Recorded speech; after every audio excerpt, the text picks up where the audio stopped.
Bonjour à tous les amis, j'espère que vous allez bien, c'est Fractal. Aujourd'hui on va vous parler, tout simplement on fait des trajets en bus et quand ils sont un peu longs, le chauffeur s'arrête au milieu de la route et vous dit on fait une pause et c'est devant un restaurant.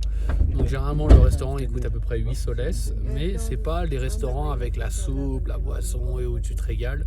C'est généralement tu payes 8 soles et tu as juste une assiette. Une assiette de riz et de pâtes. Voilà, donc du coup c'est un petit peu à la fois c'est pas les restaurants qu'on choisirait, mais à la fin maintenant que tu es bloqué là et que tu vas faire une pause d'une demi-heure, une heure, autant manger.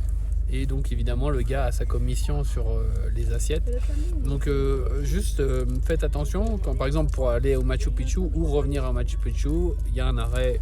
En plus, il est genre vraiment, moi c'est ça qui me saoule, il est à genre une demi-heure de Cusco maintenant là, tu vois. Donc en fait, il sert à rien. Il sert à rien cet arrêt, voilà. Dès qu'on approche en gros des villes, alors qu'on approche de la destination, c'est là où il s'arrête. C'est arrivé aussi à Lima, pareil, quand on a fait Lima, Cusco, 1 heure avant ou 2 heures avant. C'était l'heure du petit déj. C'était l'heure, voilà. Donc ils nous ont arrêtés. Et donc vous avez le choix entre pas payer, donc c'est bien, mais sauf que vous attendez, soit vous payez et vous mangez. En gros, normalement vous pouvez avoir des meilleurs deals, quoi. Du coup, qu'est-ce que je voulais dire? Je voulais dire aussi que du coup, en termes de temps de trajet, faites attention parce que du coup, il peut y vraiment se rajouter 1 heure. Et elle vient de nulle part cette heure. Hein, elle n'a pas été annoncée. Vous en avez jamais parlé. Mais voilà, elle arrive. Et aussi, il faut savoir un truc rigolo.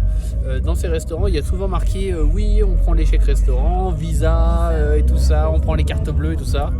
Et en fait, c'est juste des stickers qu'ils ont collés parce que ça fait pro. Mais en fait, quand on a demandé est-ce qu'on peut payer par carte, ils ont dit non. Non. Et j'ai dit mais il y a écrit Visa là, Visa Débito et tout, et elle m'a dit ah mais non tu peux pas. Tu peux pas.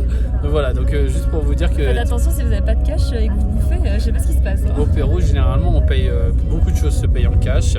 Donc même si vous avez des cartes sans frais, en vrai, vous allez devoir faire des retraits. Essayez de faire des gros retraits parce que vous avez un nombre limité de retraits. Et du coup, la vie coûte pas trop cher. Donc vous avez pas, si vous faites des gros retraits, vous n'avez pas besoin de faire beaucoup de retraits. Même si quand vous faites des trucs touristiques, généralement les prix s'enflamment puisque les locaux le font pas. Et donc maintenant, le prix il est pour les touristes en dollars et puis pour les locaux. Et donc voilà. Et donc en vrai, demandez toujours dans un restaurant si vous pouvez payer en carte si vous voulez faire ça. Parce que en vrai, tous les stickers et tous les machins, et même la machine devant le comptoir, c'est juste pour faire genre, tu sais. Ils ont payé 1 mois le truc, ils ont toujours la machine et ils le posent sur le comptoir, mais c'est juste pour attirer le client. Voilà, bisous.